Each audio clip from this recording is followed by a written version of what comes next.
शाह साहब, ये भी कहा जा रहा है कि जो आपका कन्वेंशनल मीडिया है उस पर भी जो कहीं ना कहीं उस पर उसकी इंडिपेंडेंस पे बड़े सवालात उठते रहे, जिसकी वजह से लोगों ने सोशल मीडिया का रुख किया। तो इस चीज़ को भी हम बेहतर कर सकते हैं। देखिए, जैसे राणा साहब ने कहा कि जब आपके पास एडिटोरियल कंट्रोल नहीं है किसी भी लिहाज से, तो एक अनब्राइडल्ड फॉर्म ऑफ मीडिया है जो कि इवॉल्व हुआ है। बिल्कुल हम भी अखबार से आए, फिर इलेक्ट्रॉनिक मीडिया का है, डॉन में मैंने भी काम किया तकरीबन 12-13 साल, ठीक है जी। अब सोचने वाली बात यह है कि उस वक्त वाकई एक एडिटोरियल चेक था, आपके पास चेक एंड बैलेंस था, खबर का आप ऑथेंटिसिटी चेक करते थे। लेकिन आपके पास जो little form of media E media की शक्ल में है, ये बिल्कुल अनब्राइडल्ड है और ये अनकंट्रोल्ड है। मेरे ख्याल में आप इसको ज़रूर कहेंगे कि एक लिहाज से ये एक वो बेलगाम घोड़ा है जो किसी भी तरफ चल सकता है। अगर आप जो पीका लॉ की बात कर रहे हैं कि इसके अंदर चेंजेस आएंगे, तो आपको पता है कि आर्टिकल 21 है पीका लॉ का, जिसके अंदर आप किसी भी शख्स की डिग्निटी, उसकी मॉडेस्टी या किसी भी इदारे की बदनामी करेंगे तो आपके खिलाफ एक्शन हो सकता है, इट्स अवेलेबल।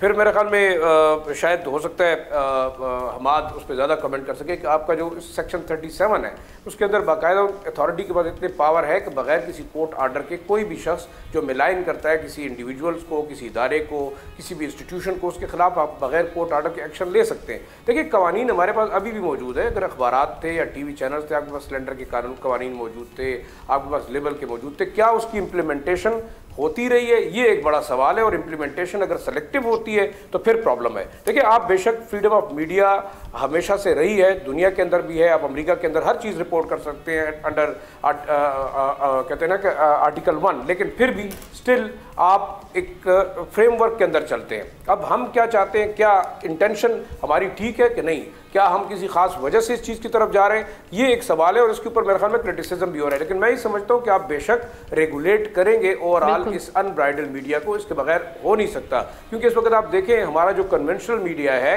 वो ड्राइव अवे हो सकता है। मैं तो मेरे ख्याल में राणा साहब या एहतिशाम साहब मुझसे इत्तेफाक करेंगे कि इस वक्त तो हम अपने आप को ऐसी जगह महसूस करें कि जो कन्वेंशनल मीडिया में काम करने वाले लोग थे वो बेचारे तो बेरोजगार होते जा रहे हैं। आप देखें इस वक्त जो ई मीडिया या जिस तरीके से सिटीजन जर्नलिज्म का एक ड्रामा चल रहा है, ओवरऑल अनचेक्ड यूट्यूबर और आपके जो कीबोर्ड वॉरियर्स हैं, बेशक पॉलिटिकल पार्टीज उनको अपने मकासद के लिए इस्तेमाल करती हैं, लेकिन ओवरऑल माशरे में बिगाड़ और माशरे में आपका एक कहते हैं ना कि वो एक हिजानी कैफियत पैदा करने में इन लोगों का बड़ा हाथ है, जिस पे कोई कंट्रोल नहीं है। आपके हाथ में मोबाइल है, आपके हाथ में वीडियो है, आपके हाथ में कैमरा है, आप कुछ भी कर सकते हैं। तो मेरे ख्याल में रेगुलेशन इज इंपॉर्टेंट। लेकिन वही बात है, राणा साहब ने जैसे कहा कि क्या वाकई हमारे यहाँ जब कवानीन बनते हैं उनकी इम्प्लीमेंटेशन होगी, उनको हम उसके ऊपर लागू कर सकते हैं। पैमरा कामयाब इसलिए रहा कि पैमरा के पास एक हथियार था इश्तिहारात का, वो करोड़ों रुपए के इश्तिहारात देता रहा, तो उस वजह से उसने मीडिया को कंट्रोल किया, या तो वो इश्तिहारात बंद करके या इश्तिहारात ज्यादा दे के। अब मुझे नहीं समझ पड़ती कि आपका पॉइंट आ गया, मैं हमाद की जानिब बढ़ती हूं। लेकिन आया इसको रेगुलेट कैसे किया जाएगा, ये बड़ा इंपॉर्टेंट। पी का ये जो ऑर्डिनेंस था ये 2016 में आया, लेकिन हमने देखा कि तहरीक इंसाफ की गवर्नमेंट में भी इसको एक्टिव किया गया, ऑल्दो कि इस्लामाबाद हाई कोर्ट ने इसको ओवरटर्न कर दिया था, इसको कलअदम करार दिया था। अब एक तो ये कि इस लॉ में, इस ऑर्डिनेंस में बेसिकली है क्या, इसको ड्रैकोनियन लॉ क्यों कहा जा रहा है, इतना डर या खौफ क्यों है पी का ऑर्डिनेंस को लेकर लोगों के दिलों में? या हम देख रहे हैं कि जर्नलिस्ट इसके बारे में काफ़ी जो सहाफ़ी बरादरी है वो उनके कंसर्न्स हैं कि जो शख्स भी सोशल मीडिया के मुस्बत असरात के बारे में इनकारी है, उसके बारे में मुझे तो ये कहना पड़ता है कि वो शायद अहमकों की जन्नत में रह रहा है। वो इस चीज़ से अगर नहीं मान रहा कि इसके कितने पॉजिटिव यूजेस हैं, तालीम का शोबा हो, तफरीह का शोबा हो, हमें मौके मिलते हैं एक दूसरे के करीब आने के, अवाम को एक दूसरे के करीब आने के इंटरनेशनली। और जब आप एक दूसरे के करीब आते हैं तो आप एक दूसरे के लिए रोजगार के मौके पैदा करते हैं। तो ये बात तो रोज़े रोशन की तरह आया है कि इसके मुस्बत पहलू बहुत ज़्यादा हैं, लेकिन ये बात भी उतनी ही हकीकत है कि इसका मनफी यूज भी हो रहा है, इसका मनफी इस्तेमाल भी हो रहा है सोशल मीडिया के ऊपर, और पूरी दुनिया में हो रहा है, सिर्फ पाकिस्तान में नहीं हो रहा, पूरी दुनिया में इस चीज़ के ऊपर बात की जाती है। अगर मैं चंद 2 मिसालें ही आपके सामने रख दूं, 2016 के इलेक्शन जब USA में हुए, उसकी बात जब भी की जाती है तो सोशल मीडिया के मनफी पहलू की बात हमेशा की जाती है।